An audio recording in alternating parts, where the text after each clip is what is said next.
बोलो भारत माता की, भारतीय जनता पार्टी की, भारतीय जनता पार्टी की, भारतीय जनता पार्टी की। वंदे वंदे वंदे श्री रामचंद्र महाराज की, अटल बिहारी वाजपेयी की, अटल बिहारी वाजपेयी की, अटल बिहारी वाजपेयी की। ಭಾರತೀಯ ಜನತಾ ಪಾರ್ಟಿಯ ದಕ್ಷಿಣ ಕನ್ನಡ ಜಿಲ್ಲೆಯ ಆಶ್ರಯದಲ್ಲಿ ನಡೆದಿರತಕ್ಕಂತಹ ಈ ಅಟಲ್ ವಿರಾಸತ್ತಿನ ಕಾರ್ಯಕ್ರಮದ ಉದ್ಘಾಟನೆಯನ್ನು ಮಾಡಿರುವ, ಕಳೆದ 2 ವರ್ಷಗಳ ಅವಧಿಯಲ್ಲಿ ಗ್ರಾಮಗಳ, ನಗರಗಳ, ತಾಲೂಕುಗಳ ಭೇಟಿಯನ್ನು ಮಾಡಿ ಕಾರ್ಯಕರ್ತರ ಮೇಲೆ ವಿಶ್ವಾಸವನ್ನು ತುಂಬಿ ಭಾರತೀಯ ಜನತಾ ಪಾರ್ಟಿಯನ್ನು ಕಟ್ಟಿ ಎತ್ತರಕ್ಕೇರಿಸಿರ್ತಕ್ಕಂಥ ಭಾರತೀಯ ಜನತಾ ಪಾರ್ಟಿಯ ರಾಜ್ಯದ ಅಧ್ಯಕ್ಷರಾಗಿರ್ತಕ್ಕಂಥ ಸನ್ಮಾನ್ಯ ವಿಜಯೇಂದ್ರ ಅವರೇ, ಈ ಜಿಲ್ಲೆಯಲ್ಲಿ ಇವತ್ತು ಪಾರ್ಟಿಯ ಸಂಘಟನೆಯನ್ನು ಭದ್ರಪಡಿಸಿ ಇಂಥ ಶ್ರೇಷ್ಠವಾಗಿರ್ತಕ್ಕಂಥ ಕಾರ್ಯಕ್ರಮದ ಅನುಷ್ಠಾನಗೊಳಿಸಿರ್ತಕ್ಕಂಥ ಕ್ರಿಯಾಶೀಲ ಚಟುವಟಿಕೆಯ ಜಿಲ್ಲೆಯ ಅಧ್ಯಕ್ಷರಾಗಿರ್ತಕ್ಕಂಥ ಸಹೋದರ ಸತೀಶ್ ಕುಂಪಲ್ ಅವರೇ, ಕಳೆದ 2 ವರ್ಷಗಳ ಅವಧಿಯಲ್ಲಿ ನಮ್ಮ ಕ್ಷೇತ್ರಕ್ಕೆ ಅಭಿವೃದ್ಧಿಯನ್ನು ತರುವುದರ ಮುಖಾಂತರವಾಗಿ ಈ ಕ್ಷೇತ್ರದ ಅಭಿವೃದ್ಧಿಯ ಮಂತ್ರದ ಜೊತೆಗೆ ಸಮರ್ಥವಾಗಿ ಸಂಸದೀಯ ಪಟುವಾಗಿರ್ತಕ್ಕಂತಹ ಮಿತ್ರ ಬ್ರಿಜೇಶ್ ಚಬುಟ ಅವರೇ, ನಮ್ಮೆಲ್ಲ ಹಿರಿಯಣ್ಣ, ನಮ್ಮೆಲ್ಲ ಆದರಣೀಯರಾಗಿರ್ತಕ್ಕಂಥ ಈ ಕ್ಷೇತ್ರದಿಂದ ಇವತ್ತು ದೇಶದ ಆದ್ಯಂತ ಭಾರತೀಯ ಜನತಾ ಪಾರ್ಟಿಯ ಕೀರ್ತಿಯನ್ನು ಎತ್ತಿ ಹಿಡಿದಿರ್ತಕ್ಕಂತಹ ಪುತ್ತೂರಿನ ಮಣ್ಣಿನ ಮಗ ಮಾಜಿ ಮುಖ್ಯಮಂತ್ರಿಗಳಾಗಿರ್ತಕ್ಕಂಥ ಹಿರಿಯಣ್ಣ DV ಸದಾನಂದಗೌಡ ಅವರೇ, ನಮ್ಮೆಲ್ಲ ಹಿರಿಯರು, ಆದರಣೀಯರು, ಈ ರಾಜ್ಯದ ಮಾಜಿ ಸಚಿವರಾಗಿ ವಿಧಾನ ಪರಿಷತ್ತಿನ ವಿರೋಧ ಪಕ್ಷದ ನಾಯಕನಾಗಿ ಇವತ್ತು ಉಡುಪಿ ಚಿಕ್ಕಮಗಳೂರಿನ ಒಬ್ಬ ಸಂಸದರಾಗಿರ್ತಕ್ಕಂಥ ನಮ್ಮೆಲ್ಲ ಹಿರಿಯಣ್ಣ ಕೋಟಾ ಶ್ರೀನಿವಾಸ ಪೂಜಾರಿ ಅವರೇ, ವೇದಿಕೆ ಮೇಲೆ ಉಪಸ್ಥಿತಿರ್ತಕ್ಕಂಥ ಎಲ್ಲ ಶಾಸಕ ಮಿತ್ರರುಗಳೇ, ಮಾಜಿ ಶಾಸಕರುಗಳೇ, ಎಲ್ಲ ಜಿಲ್ಲೆಯ ಪದಾಧಿಕಾರಿಗಳೇ, ಮಂಡಲದ ಅಧ್ಯಕ್ಷ ಪದಾಧಿಕಾರಿಗಳೇ, ಸಹಸ್ರ ಸಂಖ್ಯೆಯಲ್ಲಿ ಬಂದು ಸೇರಿರ್ತಕ್ಕಂಥ ಎಲ್ಲ ಕಾರ್ಯಕರ್ತ ದೇವರುಗಳಿಗೂ ಪ್ರಣಾಮಗಳನ್ನು ಅರ್ಪಿಸಿ ಮಾಧ್ಯಮದ ಮಿತ್ರರು, 1981ರಲ್ಲಿ ಮುಂಬೈಯಲ್ಲಿ ನಡೆದಿರ್ತಕ್ಕಂಥ ಭಾರತೀಯ ಜನತಾ ಪಾರ್ಟಿಯ ಸಂಘಟನೆಯ ಸಮಾವೇಶದಲ್ಲಿ ಅಟಲ್ ಬಿಹಾರಿ ವಾಜಪೇಯಿ ಅವರು ಅಧ್ಯಕ್ಷ ಸ್ಥಾನದಿಂದ ಒಂದು ಮಾತಿನ ಉಲ್ಲೇಖವನ್ನು ಮಾಡ್ತಾರೆ. ಕತ್ತಲು ಸರಿತದೆ, ಸೂರ್ಯ ಬೆಳಗ್ತಾನೆ, ಕಮಲ ಅರಳುತ್ತದೆ. ಆವತ್ತು ಕೊಟ್ಟಿರುವ ಸಂದೇಶ ಇವತ್ತು ಭಾರತದಲ್ಲಿ ಎದ್ದು ನಿಂತಿದೆ. ಇದು ಅಟಲ್ ಬಿಹಾರಿ ವಾಜಪೇಯಿ ಅವರ ಸಂದೇಶ. ಒಂದು ಬಾರಿ ಭಾರತೀಯ ಜನತಾ ಪಾರ್ಟಿ ಸೋಲುತ್ತೆ, ಇಡೀ ದೇಶದಲ್ಲಿ 2 MP ಮಾತ್ರ ಗೆಲ್ತಾರೆ. ಅಟಲ್ ಬಿಹಾರಿ ವಾಜಪೇಯಿ ಸೋಲ್ತಾರೆ, ಅಡ್ವಾಣಿ ಅವರು ಸೋಲ್ತಾರೆ, ಭಾರತೀಯ ಜನತಾ ಪಾರ್ಟಿ ಸೋಲುತ್ತೆ. ಆ ಸಂದರ್ಭದಲ್ಲಿ ಶಿವಮೊಗ್ಗ ಜಿಲ್ಲೆಯ ಭದ್ರಾವತಿಯ ಒಬ್ಬ ಕಾರ್ಯಕರ್ತ ಆತ್ಮಹತ್ಯೆಯನ್ನು ಮಾಡಿಕೊಳ್ತಾನೆ. ಅಟಲ್ ಬಿಹಾರಿ ವಾಜಪೇಯಿ ಅವರ ಸೋಲನ್ನು ನಾನು ಸಹಿಸುವುದಿಲ್ಲ, ಹಾಗಾಗಿ ನಾನು ಬಲಿದಾನವನ್ನು ಮಾಡ್ತೇನೆ ಅಂತ ಆತ್ಮಹತ್ಯೆಯನ್ನು ಮಾಡ್ತಾನೆ. ಆ ದುಃಖವನ್ನು ಕಂಡು ಅಟಲ್ ಬಿಹಾರಿ ವಾಜಪೇಯಿ ಅವರು ಭದ್ರಾವತಿಗೆ ಬರ್ತಾರೆ. ಆ ಕಾರ್ಯಕರ್ತನ ಮನೆಯಲ್ಲಿರ್ತಕ್ಕಂಥವರಿಗೆ ವಿಶ್ವಾಸವನ್ನು ತುಂಬುತ್ತಾರೆ. ಅಲ್ಲಿಂದ ಶಿವಮೊಗ್ಗದ ಕಾರ್ಯಕರ್ತರ ಸಮಾವೇಶದಲ್ಲಿ ಮಾತಾಡಿ ಒಂದು ಮಾತನ್ನು ಹೇಳ್ತಾರೆ, ನಾ ದೈನ್ಯಂ ನಾ ಪಲಾಯನಂ, ನಾವು ಓಡುವುದಿಲ್ಲ ಮತ್ತೆ ಹೆದರೋದಿಲ್ಲ, ಮತ್ತೆ ಪಾರ್ಟಿಯನ್ನು ಕಟ್ತೇವೆ ಅಂತ ಹೇಳ್ತಾರೆ. ಮತ್ತೆ ಭಾರತೀಯ ಜನತಾ ಪಾರ್ಟಿಯನ್ನು ಅಧಿಕಾರಕ್ಕೆ ತರುವ ಕಾಲಕ್ಕೆ ಹೋಗ್ತಾರೆ. ಒಂದು ಕಡೆ 2009ರಲ್ಲಿ ನಾನು ಲೋಕಸಭಾ ಸದಸ್ಯ ಆದೆ. 2009ರಲ್ಲಿ ನಾನು ಲೋಕಸಭಾ ಸದಸ್ಯ ಮೊದಲ ಬಾರಿಗೆ ನನ್ನನ್ನು ಕರ್ಕೊಂಡೋದವರು DV ಸದಾನಂದಗೌಡ ಅವರು.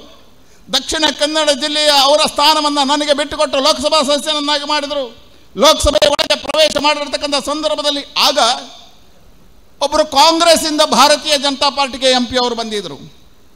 ಆ ಬಾರಿ ತುಮಕೂರಿನ ಸಂಸದರಾಗಿ ಬಸವರಾಜ್ ಅನ್ನತಕ್ಕಂಥವರಿಗೆ ಕಾಂಗ್ರೆಸ್ಸಿಂದ ನಾವು ಕರ್ಕೊಂಡು ಸೀಟ್ ಕೊಟ್ಟಿದ್ದೆವು. ಭಾಳ ವರ್ಷ ಸುದೀರ್ಘ ಅವಧಿಯಲ್ಲಿ ಅವರು ಕಾಂಗ್ರೆಸ್ನಲ್ಲಿ ಸಂಸದರಾಗಿದ್ದರು. ಕಾಂಗ್ರೆಸ್ನ ಅನ್ಯಾನ್ಯ ಜವಾಬ್ದಾರಿಗಳನ್ನು ಹೊತ್ತಿದ್ರು. ರಾಷ್ಟ್ರೀಯ ಪ್ರಧಾನ ಕಾರ್ಯದರ್ಶಿಗಳಾಗಿದ್ದರು. ನನ್ನ ಮೇಲೆ ಬಹಳ ಪ್ರೀತಿ ಇತ್ತು. ಒಂದು ದಿನ ನನ್ನನ್ನು ಕರೆದರು, ನೀನು ನನ್ನ ಜೊತೆ ಬರಬೇಕು ಹೇಳಿದರು. ಎಲ್ಲಿಗೆ ಅಂತ ಕೇಳಿದೆ. ನಾನು ಮೊದಲ ಬಾರಿಗೆ ಲೋಕಸಭೆಗೆ ಪ್ರವೇಶ ಮಾಡಿದಾಗ ಕಾಂಗ್ರೆಸ್ಸಿನಲ್ಲಿ ಒಬ್ಬರು ನಾಯಕರಿದ್ದರು, ಮತ್ತೆ ಮಂತ್ರಿಯಾಗಿದ್ದಾರೆ, ಅವರು ಮತ್ತೆ ನಿವೃತ್ತಿಯಾಗಿ ಮನೆಯಲ್ಲಿದ್ದಾರೆ. ಒಂದು ಬಾರಿ ಅವರ ಮನೆಗೆ ಹೋಗಿ ಬರುವ, ಅವ್ರ ಜೊತೆ ಅವ್ರ ಮನೆಗೆ ಹೋದೆ. ಅವ್ರ ಮನೆಗೆ ಹೋದಾಗ ಅವ್ರ ಮನೆಯ ಚಾವಡಿಯಲ್ಲಿ ನೋಡಿದಾಗ ನನಗೆ ಆಶ್ಚರ್ಯ ಆಯಿತು.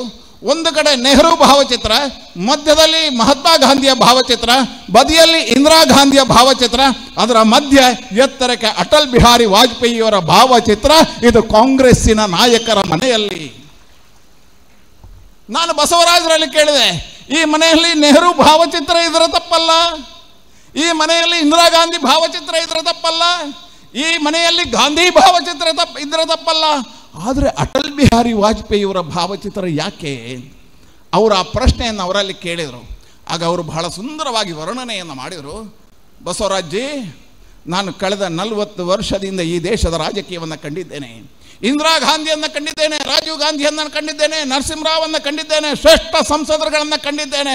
ಆದರೆ ದಿನ ಇಡೀ ಹೃದಯದಲ್ಲಿ ಭಾರತ್ ಮಾತೆ ಭಾರತ್ ಮಾತೆ ಭಾರತ್ ಮಾತೆಗೆ ಅಂತ ತನ್ನ ಜೀವವನ್ನು ಸವಿಸಿದ ಏಕೈಕ ರಾಜಕಾರಣಿ ಅದು ಅಟಲ್ ಬಿಹಾರಿ ವಾಜಪೇಯಿ ಅಂತ ಹೇಳಿದರು. ಅದಕ್ಕೋಸ್ಕರ ಅವರ ಭಾವಚಿತ್ರವನ್ನು ಇಟ್ಟಿದ್ದೇನೆ, ಅದಕ್ಕೋಸ್ಕರ ಅವರನ್ನು ಆರಾಧನೆ ಮಾಡ್ತೇನೆ ಅಂತ ಹೇಳಿದರು. ಅಟಲ್ ಬಿಹಾರಿ ವಾಜಪೇಯಿ ನಿಜವಾಗಿರ್ತಕ್ಕಂಥ ಅಜಾತ ಶತ್ರುವಾಗಿ ಇಡೀ ದೇಶದಲ್ಲಿ ಎಲ್ಲ ಹಿರಿಯರ ಎಲ್ಲ ವಿರೋಧ ಪಕ್ಷಗಳ ಗಮನವನ್ನು ಸೆಳೆದಿರ್ತಕ್ಕಂಥ ನಾಯಕ. ಹಾಗಾಗಿ ದೇಶದ ರಾಜಕೀಯ ಪರಿವರ್ತನೆಯನ್ನು ಮಾಡಿದವರು ಅಟಲ್ ಬಿಹಾರಿ ವಾಜಪೇಯಿ. ಈ ದೇಶದಲ್ಲಿ ನಾಯಕತ್ವದಲ್ಲಿ ಪರಿವರ್ತನೆ ತಂದವರು ಅಟಲ್ ಬಿಹಾರಿ ವಾಜಪೇಯಿ. ಕೇವಲ ಅಜಾತ ಶತ್ರುವಾಗಿ ಅಟಲ್ ಬಿಹಾರಿ ವಾಜಪೇಯಿ ಅಲ್ಲ, ಈ ದೇಶದ ಆಡಳಿತದಲ್ಲಿ ಕಾಂಗ್ರೆಸ್ಸಿನ 40-50 ವರ್ಷಗಳ ಆಡಳಿತದಲ್ಲಿ ಈ ದೇಶ ಭ್ರಷ್ಟಾಚಾರದಲ್ಲಿ ಮುಳುಗಿತ್ತು. ಈ ದೇಶ ಸಾಲಗಾರ ರಾಷ್ಟ್ರ ಆಗಿತ್ತು. ಈ ದೇಶವನ್ನು ಭಿಕ್ಷುಕರ ರಾಷ್ಟ್ರ ಅಂತ ಕರೆದರು. ಆದರೆ ಅಟಲ್ ಬಿಹಾರಿ ವಾಜಪೇಯಿಯವರ 6 ವರ್ಷದ ಆಳ್ವಿಕೆಯಲ್ಲಿ ಮೊತ್ತ ಮೊದಲ ಬಾರಿಗೆ ಈ ಭಾರತದ ಸಾಲವನ್ನು ತೀರಿಸುವಂಥ ಏಕೈಕ ಪ್ರಧಾನಮಂತ್ರಿ ಅದು ಅಟಲ್ ಬಿಹಾರಿ ವಾಜಪೇಯಿ ಅವರು. ಸಾಲ ಮುಕ್ತವಾಗಿರ್ತಕ್ಕಂಥ ರಾಷ್ಟ್ರವನ್ನಾಗಿ ಮಾಡಿದರು. ಬಂಧುಗಳೇ, ಈ ದೇಶದಲ್ಲಿ ಪಾಕಿಸ್ತಾನ ಪಕ್ಕದ ದೇಶಗಳ ಜೊತೆಗೆ ಸಂಬಂಧವು ಸುಧಾರಣೆ ಆಗಬೇಕು. ಅದಕ್ಕೋಸ್ಕರ ಲಾಹೋರಿಗೆ ಬಸ್ಸಿನ ಯಾತ್ರೆಯ ಮುಖಾಂತರ ಪಾಕಿಸ್ತಾನದ ಸಂಬಂಧ ಸುಧಾರಣೆಗೆ ಯೋಚನೆ ಮಾಡಿದ್ದು ಅಟಲ್ ಬಿಹಾರಿ ವಾಜಪೇಯಿ. ಆದರೆ ಅದೇ ಪಾಕಿಸ್ತಾನ ಲಾಹೋರಿಂದ ಅಟಲ್ ಬಿಹಾರಿ ವಾಜಪೇಯಿ ಬರಬೇಕಿದ್ರೆ ಕಾರ್ಗಿಲ್ ಯುದ್ಧ ಸಮರವನ್ನು ಸಾರಿತು. ಆದರೆ ಸಮರಕ್ಕೆ ಉತ್ತರವನ್ನು ಕೊಟ್ಟು ಇಡೀ ದೇಶಕ್ಕೆ ಜಗತ್ತೇ ಭಾರತವನ್ನು ನೋಡುವ ಹಾಗೆ ಮಾಡಿದವರು ಅಟಲ್ ಬಿಹಾರಿ ವಾಜಪೇಯಿ. ಕಾರ್ಗಿಲ್ನಲ್ಲಿ ನಾವು ವಿಜಯೋತ್ಸವವನ್ನು ಅಟಲ್ ಬಿಹಾರಿ ವಾಜಪೇಯಿ ಅವರ ನೇತೃತ್ವದಲ್ಲಿ ಮಾಡಿದೆವು. ಆ ಸಂದರ್ಭದಲ್ಲಿ ಲೋಕಸಭೆಯಲ್ಲಿ ಅಟಲ್ ಬಿಹಾರಿ ವಾಜಪೇಯಿ ಹೇಳ್ತಾರೆ, ನನಗೆ ಅಮೆರಿಕದ ಅಧ್ಯಕ್ಷ ದೂರವಾಣಿ ಕರೆ ಮಾಡಿದ್ದಾರೆ, ಅಮೆರಿಕದ ಅಧ್ಯಕ್ಷ ನನ್ನನ್ನು ಕರೆದಿದ್ದಾರೆ, ಪಾಕಿಸ್ತಾನದ ಅಧ್ಯಕ್ಷರು ನೀವು ಕೂತು ಮಾತನಾಡಬೇಕು ಅಂತ ಹೇಳಿದ್ದಾರೆ. ಆದರೆ ಅಮೆರಿಕದ ಅಧ್ಯಕ್ಷರಿಗೆ ಉತ್ತರ ಕೊಟ್ಟಿದ್ದೇನೆ, ಪಾಕಿಸ್ತಾನವನ್ನು ಸೋಲಿಸಿ ನಿಮ್ಮ ಬಳಿಗೆ ಬರ್ತೇನೆ, ಮತ್ತೆ ಭಾರತದ ಶಕ್ತಿಯನ್ನು ತೋರಿಸಿ ಬರ್ತೇನೆ, ಪಾಕಿಸ್ತಾನದ ಜೊತೆ ಸಂಬಂಧವನ್ನು ನಾವು ಮಾಡೋದಿಲ್ಲ. ಇದು ಭಾರತ. ಹಾಗಾಗಿ ಹೇಳಿದ್ರೆ ಈ ದೇಶದಲ್ಲಿ ಭಾರತೀಯ ಜನತಾ ಪಾರ್ಟಿಯ ಬಗ್ಗೆ ಅಪಾರವಾಗಿರ್ತಕ್ಕಂಥ ತಪ್ಪು ಕಲ್ಪನೆಗಳಿತ್ತು. ಅಟಲ್ ಬಿಹಾರಿ ವಾಜಪೇಯಿ ಅವರು ಒಂದು ರೀತಿಯಲ್ಲಿ ಆಡಳಿತದಲ್ಲಿ ಬಹಳ ಶ್ರೇಷ್ಠವಾಗಿರ್ತಕ್ಕಂಥ ಆಡಳಿತವನ್ನು ತೋರಿಸಿದರು. ಡಿ.ವಿ. ಸದಾನಂದ ಗೌಡರು ಹೇಳಿದಾಗೆ ಪೋಖ್ರಾನ್ ಅನುಭವದ ಮುಖಾಂತರ ಭಾರತದ ಶಕ್ತಿಯನ್ನು ತೋರಿಸಿದರು. ಈ ದೇಶದಲ್ಲಿ ಕನ್ಯಾಕುಮಾರಿಯಿಂದ ಕಾಶ್ಮೀರದವರೆಗೆ, ಕಚ್ಚಿನಿಂದ ಕಾಮರೂಪದವರೆಗೆ ಚತುಷ್ಪಥ ರಸ್ತೆಗಳ ನಿರ್ಮಾಣ ಮಾಡಿದ ಮೊದಲ ಪ್ರಧಾನಮಂತ್ರಿ ಆದ ಅಟಲ್ ಬಿಹಾರಿ ವಾಜಪೇಯಿ. ಗ್ರಾಮ ಸಡಕುಗಳ ಮುಖಾಂತರ ಹಳ್ಳಿಯನ್ನು ಜೋಡಿಸಿದ ಪ್ರಧಾನಮಂತ್ರಿ ಅಟಲ್ ಬಿಹಾರಿ ವಾಜಪೇಯಿ. ಸರ್ವ ಶಿಕ್ಷಾ ಅಭಿಯಾನದ ಅಡಿಯಲ್ಲಿ ಶಾಲಾ ಮಕ್ಕಳಿಗೆ ಅನ್ನದಾನವನ್ನು ಮಾಡಿದ ಮೊದಲ ಪ್ರಧಾನಮಂತ್ರಿ ಆದ ಅಟಲ್ ಬಿಹಾರಿ ವಾಜಪೇಯಿ. ಆದರೆ ಪಕ್ಷದ ವಿಚಾರ ಬಂದಾಗ ಅಷ್ಟೇ ಶಿಸ್ತಿತ್ತು. ಈ ದೇಶದಲ್ಲಿ ಅಯೋಧ್ಯೆಯ ಪ್ರಭು ಶ್ರೀರಾಮಚಂದ್ರನ ಮಂದಿರದ ನಿರ್ಮಾಣದ ಕಾರ್ಯಗಳಾಗಬೇಕು. ಅದಕ್ಕೋಸ್ಕರ ಹೋರಾಟಗಳು ವಿಶ್ವ ಹಿಂದೂ ಪರಿಷತ್ನ ನೇತೃತ್ವದಲ್ಲಿ ಆಯಿತು. ಎಲ್ಲ ಹಿರಿಯರು ಕೂತು ಯೋಚನೆ ಮಾಡಿದರು, ಈ ರಥಯಾತ್ರೆ ಆಗಬೇಕು. ರಥಯಾತ್ರೆಯನ್ನು ಭಾರತೀಯ ಜನತಾ ಪಾರ್ಟಿ ನೇತೃತ್ವ ತಗೋಬೇಕು. ಅಟಲ್ ಬಿಹಾರಿ ವಾಜಪೇಯಿ ಅವರಿಗೆ ಮನಸ್ಸಿರಲಿಲ್ಲ. ಅವ್ರು ಹೇಳಿದ್ರು ಅದು ವಿಶ್ವ ಹಿಂದೂ ಪರಿಷತ್ನವರು ಯಾತ್ರೆ ಮಾಡಬೇಕು, ನಾವು ಅವರ ಜೊತೆಯಲ್ಲಿರಬೇಕು. ಆದರೆ ಇಡೀ ಪಾರ್ಟಿ ತೀರ್ಮಾನ ಮಾಡಿತು, ಆ ಯಾತ್ರೆಯನ್ನು ಭಾರತೀಯ ಜನತಾ ಪಾರ್ಟಿ ಮಾಡಬೇಕು, ಅಡ್ವಾಣಿಯವರ ನೇತೃತ್ವ ತಗೋಬೇಕು. ಆ ಸೂಚನೆಯನ್ನು ವಾಜಪೇಯಿ ಅವರು ಪಾಲನೆ ಮಾಡಿದರು. ರಥಯಾತ್ರೆಯ ಜೊತೆಯಲ್ಲಿ ಅಡ್ವಾಣಿಯ ಜೊತೆಯಲ್ಲಿ ಅಟಲ್ ಬಿಹಾರಿ ವಾಜಪೇಯಿ ನಿಂತರು. ನಾನು ಹೇಳಿದ್ದ ಆಗಲೇ ಇಲ್ಲ ಅಂತ ಹೊರಗೆ ನಿಲ್ಲಿಲ್ಲ, ರಥಯಾತ್ರೆಯ ಪರವಾಗಿ ನಿಂತರು. ಹೇಳಿದರೆ ಸಂಘಟನೆ ವಿಚಾರ ಬಂದಾಗ ಬಹಳ ಗಟ್ಟಿಯಾಗಿರ್ತಕ್ಕಂಥ ತೀರ್ಮಾನ ತಗೊಂಡ್ರು. ಭಾರತೀಯ ಜನತಾ ಪಾರ್ಟಿಯ ಮೇಲೆ ತಪ್ಪು ಕಲ್ಪನೆಗಳಿತ್ತು. ಮುಸಲ್ಮಾನ ವಿರೋಧಿ, ಕ್ರೈಸ್ತ ವಿರೋಧಿ. ಅಟಲ್ ಬಿಹಾರಿ ವಾಜಪೇಯಿಯ ಕಾಲಘಟ್ಟದಲ್ಲಿ ಈ ದೇಶದಲ್ಲಿ ಮೊದಲ ಬಾರಿಗೆ ಅಬ್ದುಲ್ ಕಲಾಂರನ್ನ ರಾಷ್ಟ್ರಪತಿ ಮಾಡಿದ್ದು ಅಟಲ್ ಬಿಹಾರಿ ವಾಜಪೇಯಿ. ಅಬ್ದುಲ್ ಕಲಾಂರನ್ನ ರಾಷ್ಟ್ರಪತಿ ಮಾಡಿದರು. ಈ ಮಣ್ಣಿನ ಮಗ, ಈ ಮಣ್ಣಿನ ನೆಲದಿಂದ ಬಂದಿರತಕ್ಕಂಥ ಹೋರಾಟಗಾರ ಜಾರ್ಜ್ ಫೆರ್ನಾಂಡಿಸ್ರನ್ನ ರಕ್ಷಣಾ ಸಚಿವರು ಮಾಡಿದ್ದು ಅದು ಅಟಲ್ ಬಿಹಾರಿ ವಾಜಪೇಯಿ. ಹಾಗಾಗಿ ಸರ್ವ ಮತ, ಸರ್ವ ಪಂಥ, ಸರ್ವ ವಿಚಾರವನ್ನು ಹಿಡಿದಿರ್ತಕ್ಕಂಥ ಅಟಲ್ ಬಿಹಾರಿ ವಾಜಪೇಯಿ ಈ ದೇಶದ ನಿಜವಾಗಿರ್ತಕ್ಕಂಥ ರಾಷ್ಟ್ರ ನಾಯಕರಾದರು. ಹಾಗಾಗಿ ಇವತ್ತು ಅವರು 100 ವರ್ಷಗಳನ್ನು ಸಲ್ಲಿಸಿರ್ತಕ್ಕಂಥ ಸಂದರ್ಭದಲ್ಲಿ ಸ್ಮರಣೆ ಮಾಡ್ತಕ್ಕಂಥದ್ದು ಸರಿ ಇದೆ. ಹಾಗಾಗಿ ಹೇಳಿದೆ, ನಾ ದೈನ್ಯಂ ನಾ ಪಲಾಯನಂ. ಪುತ್ತೂರಿನ ಕಾರ್ಯಕರ್ತ ಯಾವತ್ತು ಪಲಾಯನ ಮಾಡುವುದಿಲ್ಲ, ಇದೇ ನೆಲದಲ್ಲಿ ನಿಂತು ಹೋರಾಟ ಮಾಡ್ತಾನೆ. ಅಟಲ್ ಬಿಹಾರಿ ವಾಜಪೇಯಿಯವರ ಆ ಮಾತಿಗೆ ಬೆಲೆಯನ್ನು ಕೊಟ್ಟು ಮತ್ತೆ ಈ ಕ್ಷೇತ್ರವನ್ನು ಗೆಲ್ಲಿಸ್ತಾನೆ. ಆ ಶಪಥ ಇಲ್ಲಿಂದ ಆಗುತ್ತೆ ಅನ್ನತಕ್ಕಂಥ ವಿಶ್ವಾಸ ಇದೆ. ನಾನು ರಾಜ್ಯಾಧ್ಯಕ್ಷರಿಗೆ ಅಭಿನಂದನೆ ಸಲ್ಲಿಸ್ತೇನೆ.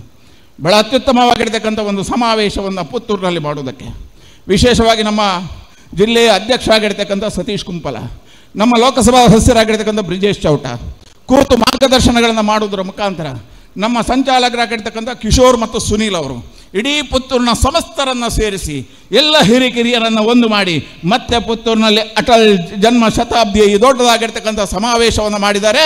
ಅವರಿಗೆ ಅಭಿನಂದನೆಗಳನ್ನು ಸಲ್ಲಿಸ್ತೇನೆ. ಎಂತಹ ಶ್ರೇಷ್ಠವಾಗಿರ್ತಕ್ಕಂಥ ಭೂಮಿ!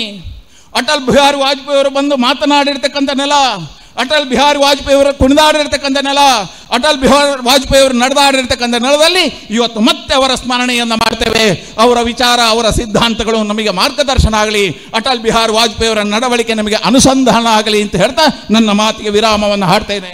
ಬೋಲೋ ಭಾರತ್ ಮಾತಾ ಕಿ, ಬೋಲೋ ಭಾರತ್ ಮಾತಾ ಕಿ, ಬೋಲೋ ಭಾರತ್ ಮಾತಾ ಕಿ. ಸುದ್ದಿ ಚಾನಲ್, ಕ್ಷಣ ಕ್ಷಣದ ಸುದ್ದಿಗಾಗಿ.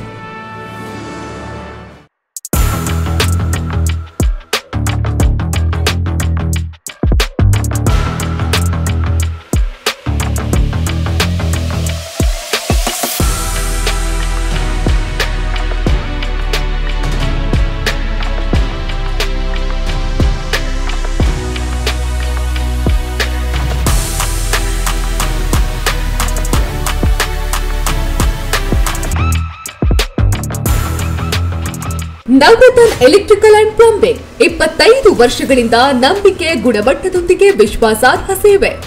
ಒಂದೇ ಸೂರಿನಡಿ ಅತ್ಯಂತ ಕಡಿಮೆ ಬೆಲೆಗೆ ಗುಣಮಟ್ಟದ ವಸ್ತುಗಳು.